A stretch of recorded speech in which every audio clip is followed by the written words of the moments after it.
Let's now go and create a new report. And one of the things you'll notice hopefully is that this report editor is the same as the form editor, so we've got the same comfortable environment for building that we're used to. Let me start off by putting a heading, for instance, in here. Obviously we've got other advantages from the same facilities that the form builder offers, so we can bring in graphics, we can have any number of pages, so the look and the feel we can control very precisely. Let's make this a little bit wider as well and a bit higher. And now what we'll do is we're going to add in a data source. So I'm going to tell this report where it can get its data from. Create a new data source, and I know that we've got one here which somebody's given me permission to report on. It's car sales form, and we're going to report on all of the fields that are within that form. Right, so I'm now ready to actually create my first reporting component. So we want to analyze, for instance, the distribution of sales by country. So there are about 2,000 sales that have been made. That means 2,000 forms have been filled in and submitted. So we're going to see the distribution of those sales by country, and next to that by the make of the car component.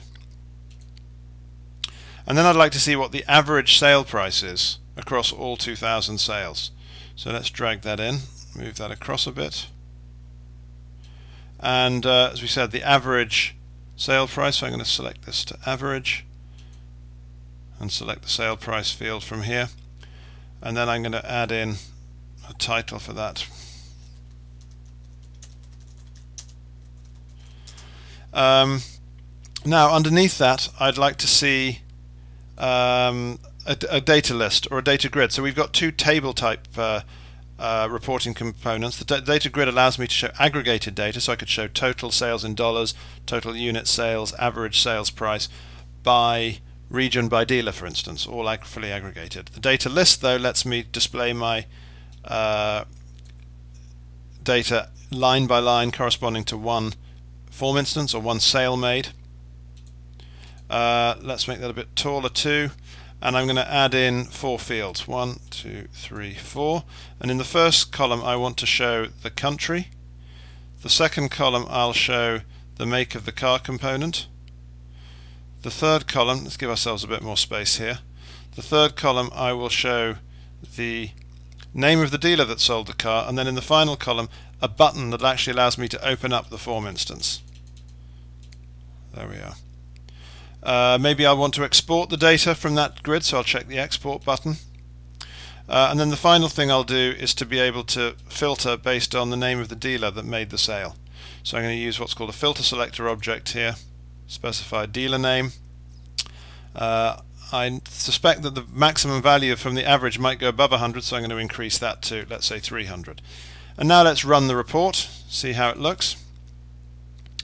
Okay, here we go. So we can see the distribution of sales by country, 157 in the US, by make of car component, the average sale price across all 2,000 sales, and then here we have one page of data of our 2,000 form instances or sales. So there are 113 pages in total, so I can get the next page like this, and if I click very quickly, it comes very quickly from the server. I can then drill down, so for instance if I'm interested in US sales I could click here, and now everything around it has automatically listened to that drill down. So we've now got 34 BMW component sales instead of 215. The average sale price has gone up and we're down to just 16 pages of data. I can drill down still further, even to the dealer level, and now I can open up my form if I want by pressing the open button. There we are. And I can drill back out. I can export at any stage by pressing this button.